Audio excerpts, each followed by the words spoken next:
Assalamualaikum warahmatullahi wabarakatuh. Hamdan wa syukran lillah amma ba'du. Bertemu kembali dalam cerita obrolan Ramadan penuh makna. Corona episode ketiga di bulan Ramadan ini. Mudah-mudahan 2 hari yang lalu ibadah kita diterima oleh Allah Subhanahu wa taala. Tema yang akan kita bahas pada kesempatan ini adalah kewajiban ibadah puasa hanya untuk orang yang beriman. Menarik saudara-saudara sekalian, ketika Allah menyebutkan di dalam surah Al-Baqarah ayat 183, yang diseru, yang dipanggil untuk melaksanakan ibadah puasa itu adalah ya ayyuhalladzina amanu, hei orang-orang yang beriman. Tidak ya ayyuhan nas, atau tidak ya bani Adam, wahai sekalian manusia, wahai anak Adam. Tapi panggilannya adalah ya ayyuhalladzina amanu, hei orang-orang yang beriman. Ini pertanda bahwa ibadah puasa itu khusus hanya orang yang beriman, yang mukmin, yang muslim. Makanya syarat pertama, syarat sah ibadah puasa itu harus beragama Islam. Karena yang diseru adalah ya ayyuhalladzina amanu. Saudara kaum muslimin yang dimuliakan Allah Subhanahu wa taala. Orang beriman, apapun yang dilakukan akan sesempurna mungkin. Karena ibadah puasa ini menuntut kesempurnaan dalam beribadah. Jadi bukan hanya menahan lapar dan haus saja. Sebagaimana Rasulullah mewanti-wanti, kam min shaimin laisa lahu min siyamihi illal ju' wal 'atsy.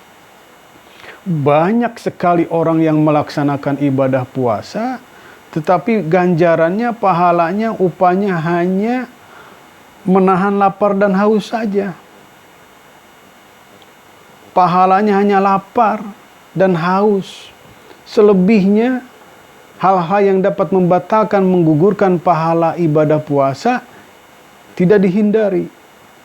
Siapa orang yang mampu menghindari dari sekedar lapar, haus, ditambah lagi juga dengan menahan hal-hal yang dapat membatalkan ganjaran ibadah puasa? Hanya orang yang beriman. Makanya yang dipanggil ya ayyuhalladzina amanu. Bukan hanya sekedar menahan lapar dan haus, makan dan minum saja. Menahan laparnya mata untuk tidak melihat hal-hal yang diharamkan. Mulut untuk tidak berbicara hal-hal yang dapat menggugurkan pahala. Fitnah, bohong, marah-marah.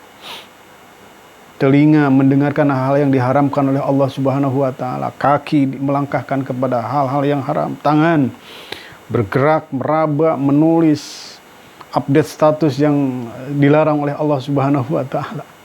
Saudara kaum muslimin rahimakumullah. Makanya pantas orang beriman itu seperti kasyajaratin thayyibatin. Asluha sabitun wa faru'uha fis sama. Kata Allah, orang beriman itu seperti pohon yang serbaguna. Akarnya menancap, dahannya, rantingnya menjulang tinggi, bisa dipanen kapanpun karena banyak buahnya. Itulah orang beriman, dari kaki sampai rambut bermanfaat, seperti pohon kelapa. Dari akar sampai buahnya, sampai pucuk daun itu bermanfaat. Mana pohon kelapa yang tidak ada manfaatnya? Akarnya untuk penelitian, beberapa penelitian untuk obat. Dahannya untuk bahan bangunan. Kelapanya di bulan Ramadan ini yang tua, diambil santannya untuk kolak, untuk rendang, untuk opor. Kelapa mudanya untuk buka puasa, seger banget. Apalagi juga daun kelapanya untuk bikin ketupat, lidinya untuk sapu lidi. Orang beriman seperti itu, kaki sampai rambut bermanfaat. Apalagi di bulan Ramadan, kaki ini melangkahkan ke tempat ibadah. Ya. Lisan untuk tadarus, untuk berzikir, sholawat. Kuping untuk mendengarkan acara-acara keagamaan. Itu orang beriman. Makanya yang dipanggil ibadah puasa itu ya ayyuhalladzina amanu. Nah, puasa inilah yang disebut dengan Imam Al-Ghazali mengatakan khawasil khawas. Puasa yang teristimewa, yang tidak hanya menahan lapar dan haus, juga menahan dari hal-hal yang dapat menggugurkan pahala ibadah puasa. Sampai hatinya pun berpuasa. Hati yang berpuasa itu gimana? Tidak memikirkan nanti buka puasa dengan apa. Tidak memikirkan gimana bisa mudik atau apa. Nanti lebaran pakai baju baru atau tidak. Itulah puasanya orang yang teristimewa. Lahir nanti ujungnya adalah la'allakum tattaqun. Puasa yang seperti itulah yang akan melahirkan orang yang bertakwa. Saudara kaum muslimin rahimakumullah. Makanya secara fikih syarat sah ibadah puasa itu ada 5. Yang pertama beragama Islam. Ya, agama apapun mereka melaksanakan ibadah puasa di bulan Ramadan selain agama Islam secara rukun dia terpenuhi, tapi dia tidak bersyahadat, tidak beragama Islam, ya tidak sah. Jadi, syarat utamanya harus beragama Islam. Amanu. Yang kedua berakal, sehat.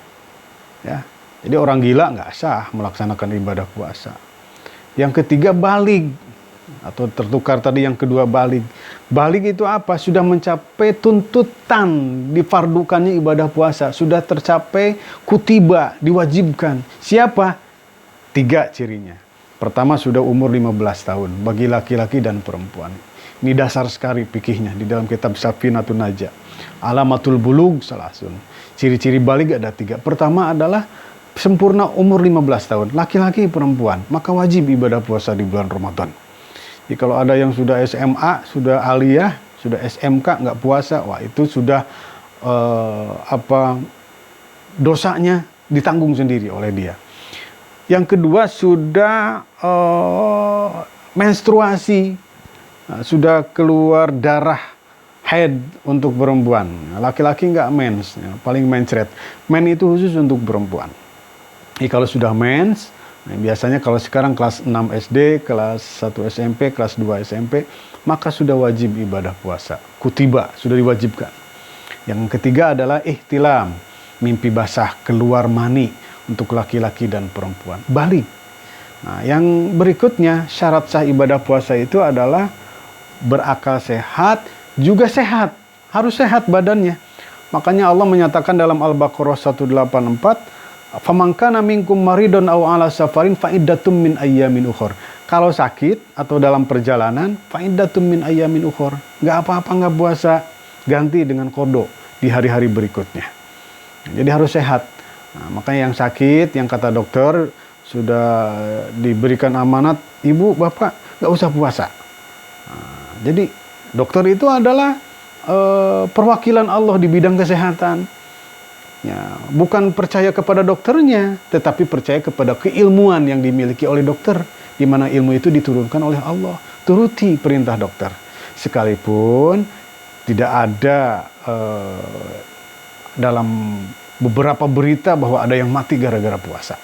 Saudara kaum muslimin yang dimuliakan Allah Subhanahu wa taala, dan yang terakhir, syarat sah ibadah puasa itu sudah memasuki hilal, sudah kelihatan 1 Ramadannya. Ya, kemarin pemerintah melalui Kementerian Agama, Majelis Ulama bersidang isbat tentang tanggal 1 Ramadan jatuh pada tanggal 25 April hari Jumat kemarin. Itu dalam rangka menentukan 1 Ramadan, mengamalkan hadis Rasulullah SAW, sumu liru'yatihi wa abtiru liru'yatihi. Berpuasalah kamu karena melihat bulan, dan juga kamu berlebaran, berbuka juga karena melihat bulan. Saudaraku yang dimuliakan Allah Subhanahu wa taala, di situasi kondisi saat ini hikmah ibadah puasa sangat erat sekali. Yang pertama, yuk kita tanamkan semakin dekatnya kita kepada Allah Subhanahu wa taala. Karena dengan karantina mandiri, dengan PSBB, ya, jangan sampai kita ini dengan kondisi terkena wabah virus, justru kita jauh kepada Allah Subhanahu wa taala. Semakin dekat kita kepada Allah Subhanahu wa taala. Karena Allah itu dekat di bulan Ramadan. Saatul ijabah itu bulan Ramadan. Luar biasa. Apalagi malam qadar, apalagi juga di hari-hari saatul ijabah di bulan Ramadan itu sangat dekat Allah Subhanahu wa taala. Makanya falyu'minu bi, berimanlah kepada Allah Subhanahu wa taala, karena Allah itu dekat kepada kita. Wal yastajibu li falyu'minu bi, penuhilah apa yang diperintahkan oleh Allah Subhanahu wa taala. Itu hikmah yang pertama untuk mempertebal keimanan. Karena yang dipanggil adalah ya ayyuhalladzina amanu. Yang kedua tentunya adalah untuk melahirkan kepekaan sosial. Kita lapar dari sejak subuh sampai maghrib. saudara kita yang fakir fukara, orang-orang yang mereka yang makan ketemunya hanya 3 hari sekali, maka kita merasakan bagaimana kepedihan apa yang dirasakan oleh saudara-saudara kita. Ibadah di bulan Ramadan hikmahnya juga adalah untuk melahirkan sikap empati, berbagi.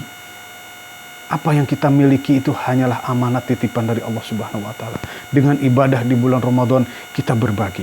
Terima kasih, setelah kita terima rezeki dari Allah, kasihkan kepada orang lain.